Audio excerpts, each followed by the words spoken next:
बिस्मिल्लाहिर्रहमानिर्रहीम। बहावलपुर में पुलिस और फ़ौज के माबैन जो कुछ हुआ, इस पर फ़ौज की तरफ से और पुलिस की तरफ से बाकायदा एक मौक़िफ़ सामने आ चुका है। लेकिन जो हालात व वाक़यात वहाँ पे हुए, उस बारे में फ़ौजी के भाई की तरफ से जो कुछ कहा गया वो हम आपके सामने रखते हैं।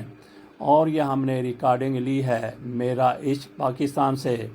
उनके शुक्रिया के साथ हम यहाँ पे आपको वो रिकॉर्डिंग सुना रहे हैं, जिससे अंदाज़ा होगा कि बहावल नगर में फ़ौज और पुलिस के माबैन कब और क्यों ये सारा कुछ हुआ। फौज में एक कमांडो था, एक उसका भाई है नारकोटिक्स फोर्स में सिपाही। तो इनका जो तीसरा भाई है वो उसने वहाँ नर्सरी बनाई हुई है, और वो मैं उससे पौधे पिछले साल लेने गया तो वो फिर मेरा दोस्त बन गया। उधर मेरे पास उसने 2-3 मरतबा चक्कर भी लगाया है। हफ्ता पहले भी 12-14 दिन पहले भी मुलाकात हुई थी। मैंने आज उससे फोन करके पूछा है, वो कहता है जी वो छुट्टी पे आए हुए थे, तो हमारा जो इनका ये चक सरकारी हम मदरसे की तरफ से आया ना, तो अड्डे से पहले ही इनका घर है। तो वहाँ कहते हैं हम खाना खा के बाहर खड़े थे, 2 वो थे और तीसरा मैं था, और एक यहाँ चक सरकारी का एक लड़का था और अराई। तो ये सुबह ईद थी, तो ये ईदी के चक्कर में फिर रात को ये पुलिस वाले फिर रहे होते हैं कि सुबह ईद है, कोई शराब पी होगी, कहीं से चरस निकलेगी पैसे वैसे बनाने। तो वो आके तो गाड़ी हमारे ये अपने घर से को 50-60 फीट दूर दूसरी साइड पे खड़े थे सड़क के। तो वो एक एएसआई, 2 उसके साथ सिपाही, एक ड्राइवर, वो आके रुका है। उसने कहा है कौन हो तुम?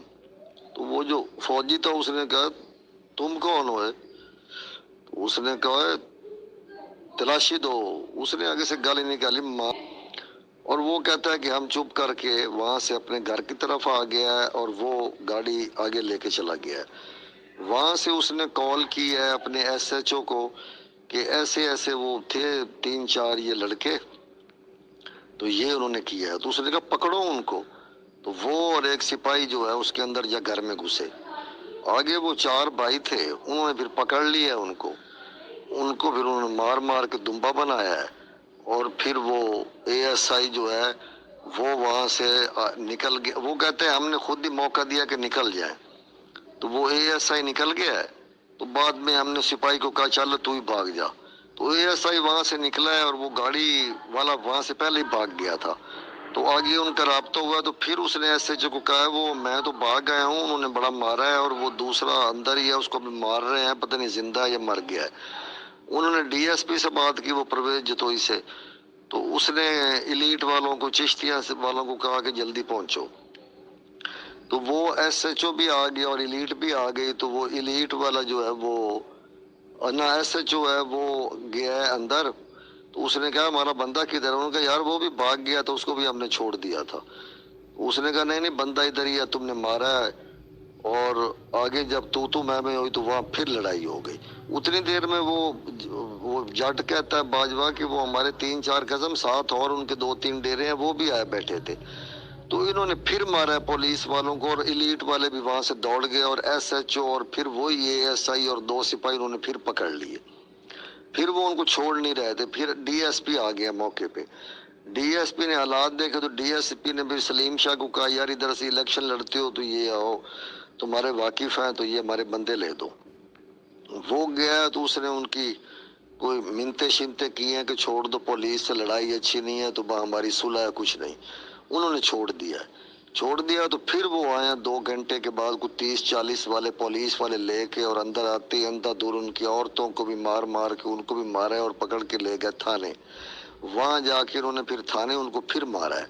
तो इतनी देर में उन्होंने कोई इतला कर दी थी अपनी यूनिट में। तो वहां से फिर वो ब्रिगेडियर ने एसपी को कहा कि इन पुलिस वालों को एफआईआर दो और इनको हवालात में दो, और हमारे बंदों को छोड़ो। तो उन्होंने फिर एसएचओ और एएसआई और 2 सिपाहियों के खिलाफ वो एफआईआर दे के और उनको शहर बावल नगर थाना ए डिवीजन की हवालात में बंद कर दिया। तो एसएचओ को, वो जो ए डिवीजन वाला एसएचओ था, उसने अपने अंदर ही रिहायशें वगैरह थी वो घर वहां अपने पास रख लिया, और बाकी वो जो थे वो हवालात में। उसके बाद वो उन्होंने पीछे फौजियों ने कहा कि तुम जाओ, जो तुम्हें मारा है अपने जाके वो रिजल्ट लो। तो वो आ गए थाने। وہ تھانے گئے تو وہاں وہ سہولت سینٹر بنا ہوا ہے، تو پولیس والے وہاں بیٹھے ہوتے ہیں، تو انہوں نے کہا یار یہ ہمارا نقشہ مضروبیت بناؤ. تو انہوں نے کہا کس سے لڑے ہو؟ تو انہوں نے کہا پولیس سے لڑے ہیں ہم. انہوں نے کہا چلو دوڑو پہن جو پولیس کے خلاف، تمہیں ہم اب رزلٹ لینے دیں گے. انہوں نے پھر واپس کہا، انہوں نے ہمیں رزلٹ ہی نہیں دیے، اور یہ پھر گالیاں نکال کے بھگا دیا. پھر وہ صبح نماز پڑھ کے کچھ 40 ایک فوجی تھے، وہ آگے ہیں. پہلے تو وہ آئے ہیں ادھر ہسپتال سہولت سینٹر میں، وہاں جو وہ 3-4 پولیس والے بیٹھے تھے کو بھاگ گیا، باقیوں کو انہوں نے وہاں مارا ہے، اور پھر وہاں ان کو مرغا بنا دیا، کان پکڑو. اور وہ اس کو وہ جو ڈاکٹر تھا وہاں ڈیوٹی پہ، وہ سجاد ہے اس کا نام، اس کو کہا رزلٹ دو. اس نے کہا یار کو نقشہ نقشہ لے آؤ مضروبیت والا. انہوں نے کہا چلو اس کو گاڑی میں بکھاؤ. ڈاکٹر جب وہ گاڑی میں بیٹھا ہے تو وہ جو انچارج ہے ہاسپٹل کا وہ ہے، وہ فاروق شاہ کا بیٹا عمر شاہ سرجن ہے. تو اس نے کہا یہ مجھے فوجی گاڑی میں ڈال کے لے کے جا رہے ہیں، اور وہ کہہ رہے ہیں کہ یہ ساتھ بیٹھا ہوا تھا ہماری پچھلی سائڈ پہ ڈیرا نہیں کاشف شاہ وغیرہ کا، وہاں وہ بیٹھا تھا عید پڑھ کے. اس نے کہا جلدی کرو، تو جان چھڑا، جس چیز کا کہتے ہیں ان کو دے دے رزلٹ.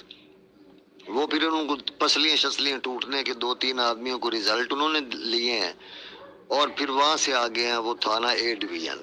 وہاں انہوں نے کہا چابیاں دو، وہ چابیاں نہیں دے رہے تھے. پہلے تو وہ تھانے والوں کو مارا ہے، پھر حوالات کھول لیا ہے، اور اے ایس آئی اور انہوں نے کہا ایس ایچ او کدھر ہے؟ انہوں نے کہا وہ پیچھے ایس ایچ او کے کمرے میں ہے، اس کی ذاتی رہائش میں. وہاں انہوں نے پھر وہ والا ایس ایچ او اور وہ ملزم ایس ایچ او ان کو بھی نکالا ہے.